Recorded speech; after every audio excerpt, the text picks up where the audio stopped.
नमस्कार दोस्तों, मैं अभिनव श्रीवास्तव आपके अपने चैनल इंग्लिश डोज विद अभी में आप सभी का स्वागत करता हूं। मित्रों, आज मैं आपके लिए लेकर आया हूं एक महत्वपूर्ण टॉपिक जो कि अलंकार है और मैंने इसे कविता के माध्यम से मैंने एक बार फिर से कोशिश की है कि मैं अलंकार को अच्छी तरह से आप लोगों के सामने रख पाऊँ। दोस्तों, मैंने इसके पहले भी एक वीडियो बनाई है जो जीवन परिचय से संबंधित है और उसको भी मैंने कविता के माध्यम से आप लोगों के सामने रखने की कोशिश की थी। आप लोगों का बहुत सा प्यार मिला उस वीडियो को लेकर के और मैं उम्मीद करता हूं कि आप लोग मेरी इस वीडियो को भी पसंद करेंगे। दोस्तों, मैंने एक टाइटल यहाँ दिया है कि अगर आपको पसंद ना आए तो आप डिसलाइक भी कर दें।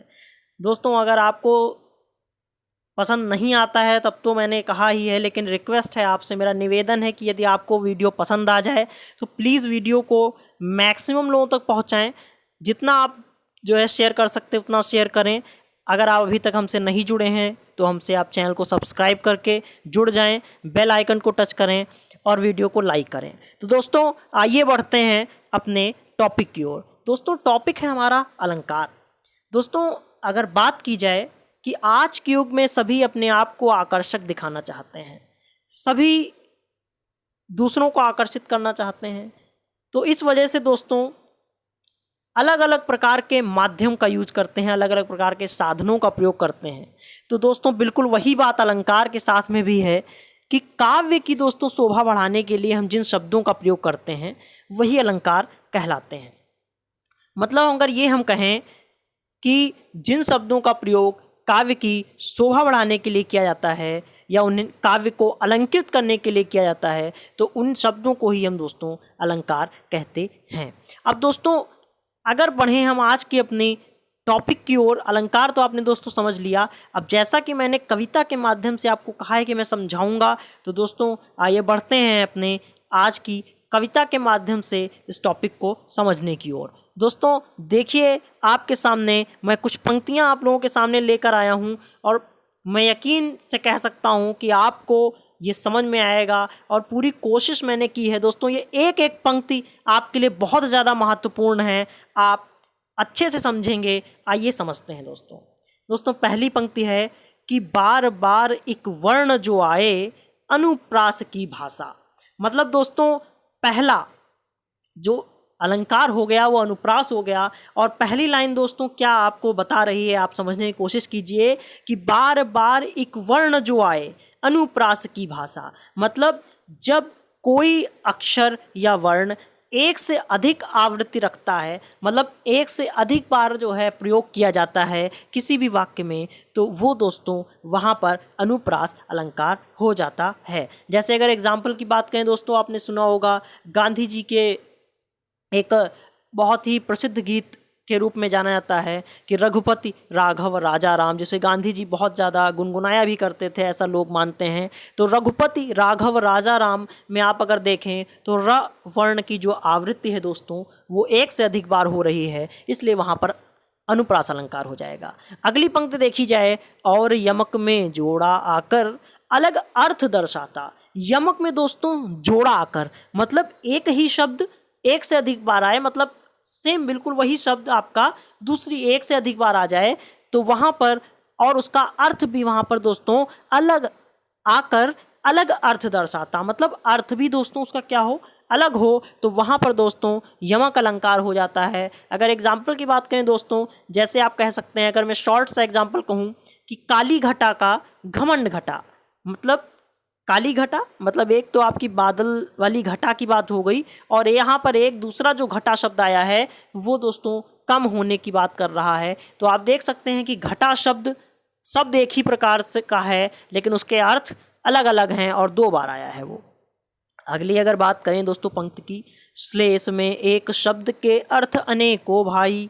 मतलब जो श्लेष होता है शब्द एक ही बार दोस्तों आएगा उसमें, लेकिन उसके अर्थ दोस्तों अलग अलग होंगे। जैसे आपने वो बहुत अच्छे से सुना होगा कि रहीमन पानी राखिए बिन पानी सब सून, और पानी गए ना उबरे मोती मानस चून। तो यहाँ पर दोस्तों पानी के भी यहाँ पर तीन अर्थ हैं, अलग अलग अर्थों को लिया गया है पानी के। अगला अगर एग्जाम्पल देखा जाए दोस्तों, अगली पंक्ति की ओर दोस्तों बढ़ें कि अतिशयोक्ति में बढ़ा चढ़ाकर छोटी बात बताई। मतलब जो अतिशयोक्ति अलंकार है उसमें बात को, छोटी सी बात को दोस्तों बड़ी बड़ी बढ़ा चढ़ा कर बताया जाता है। जैसे आप किसी भी एग्जाम्पल आप देखते होंगे, जैसे कहा कि वहाँ पर इतना भीषण युद्ध हुआ कि खून की नदियाँ बहने लगीं। इस तरह के जो आप कह सकते हैं सेंटेंसेस में अतिशयोक्ति अलंकार का प्रयोग किया जा सकता है। अगले अगर हम बात करें दोस्तों कि चरण कमल एक रूप मानकर रूपक की परिभाषा, मतलब चरण कमल एक रूप मानकर रूपक की परिभाषा। मतलब दोस्तों बात यहाँ पर यह है कि दोस्तों कि जब जैसे यहाँ पर जो मतलब जो चरण हैं, जो चरणों की बात कही गई है, उनको कमल और चरण दोनों को बिल्कुल एक ही रूप में मान लिया गया है, तो वहाँ पर दोस्तों रूपक की बात हो जाएगी। और अगली लाइन की ओर अगर दोस्तों बढ़े, अगली पंक्ति की ओर कि सात सी से सम सरिस मान लो उपमा की आशा। दोस्तों ये जो आप देख सकते हैं शब्द जो यहाँ पर दिए हुए हैं कि सा सी से सम सरिस, अगर ये दोस्तों कोई भी शब्द इनमें से आ जाता है तो आप पक्का मान लीजिए दोस्तों कि वहाँ पर उपमा अलंकार ही हो जाएगा। अगली अगर पंक्ति पढ़ें, अगली पंक्ति की ओर कि उत्प्रेक्षा संकेत समझ लो मनु मानो जनु जानो।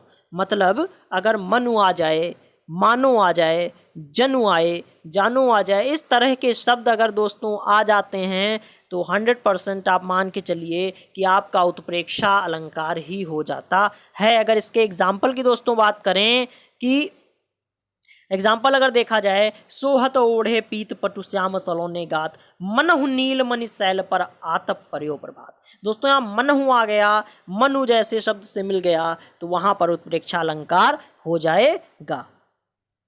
अगली अगर पंक्ति की ओर बढ़े दोस्तों, अगली पंक्ति आपकी है कि दो चीजों में भ्रम पैदा हो भ्रांति मान पहचानो। मतलब अगर जब भी किन्हीं दो चीज़ों की वजह से आपस में भ्रम पैदा हो जाए दोस्तों तो वहाँ पर भ्रांतिमान अलंकार हो जाता है। अगर दोस्तों इसका एक एग्जाम्पल मुझे याद आ रहा है कि बहुत ही फेमस एग्जाम्पल है दोस्तों कि तोते की लाल चोंच समझकर भौरा झपटा तोते की लाल चोंच पर। जी, और एक एग्जाम्पल दोस्तों अगर आप देखें कि भ्रांतिमान से ही संबंधित संदेह अलंकार भी एक अलग आ जाता है कि नारी बीच सारी है कि सारी बीच नारी है कि नारी है कि सारी है कि सारी है कि नारी है। ये भी दोस्तों एग्जाम्पल बन जाता है। फिलहाल मैंने दोस्तों कम से कम शब्दों में अलंकार को पूरी तरह से प्रदर्शित करने की कोशिश की है, और यदि आपको दोस्तों समझ में आया हो तो प्लीज़ आप उसे लाइक करें, शेयर करें और हमसे जुड़ जाएं। दोस्तों मैंने पूरी कोशिश की है कि मैं आपको अलंकार समझाऊं, और ये पंक्तियां बहुत ही कम शब्दों में दोस्तों आप देख सकते हैं कि बहुत ही कम पंक्तियां हैं, और इसमें लगभग मैंने 7 से 8 प्रकार का मैंने अलंकार लेने की कोशिश की है, और उम्मीद करता हूं कि आपको समझ में भी आया होगा। तो बहुत बहुत धन्यवाद दोस्तों, आपका दिन शुभ हो।